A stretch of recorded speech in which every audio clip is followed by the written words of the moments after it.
Yeah, g'day viewers. Ian Martin-Blakey. I thought I'd give you an update as to what is happening currently with the changes of industrial relations. As most of you know, I think everyone's been out there like a mad hatter presenting material and firing it out in Word format, and there's plenty of information. Something in excess of 500 pages have been put to Parliament and look to be in majority passed, except by some changes that the Senate may dictate at some stage in the future.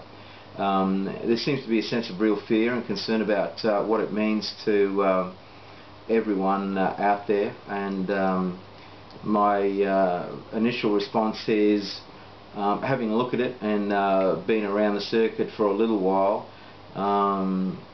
there is some changes, but really nothing that we haven't seen in the past.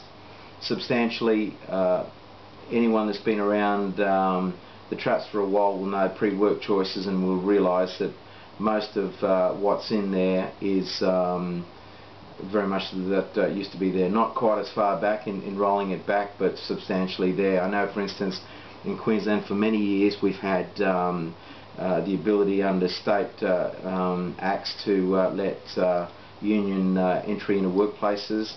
I myself have been involved with EBAs with 2 unions, and that was 10 years ago, so this stuff is not new. What we really need to be proactive about is getting our house in order and being ready. You know, deciding that you're going to do something as of July 1, 2009, I would say isn't appropriate.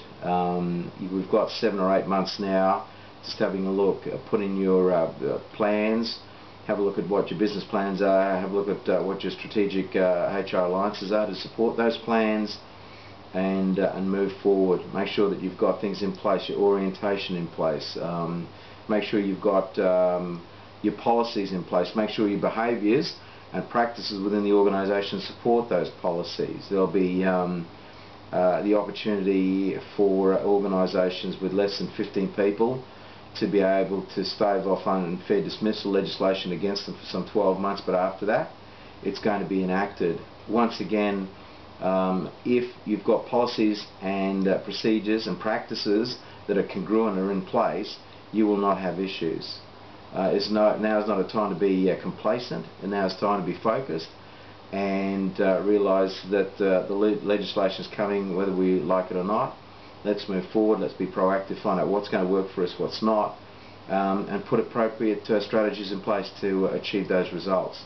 On a positive note, I was conducting a strategic HR session this week and was delighted with the capabilities of the people. I think it's an area that we sadly lack, in that a lot of organisations, I've said it once, I've said it probably lots of times, there are islands of excellence and seas of mediocrity, and there are people trying their darnest to get HR credible and seem to be delivering outcomes which most people are looking for.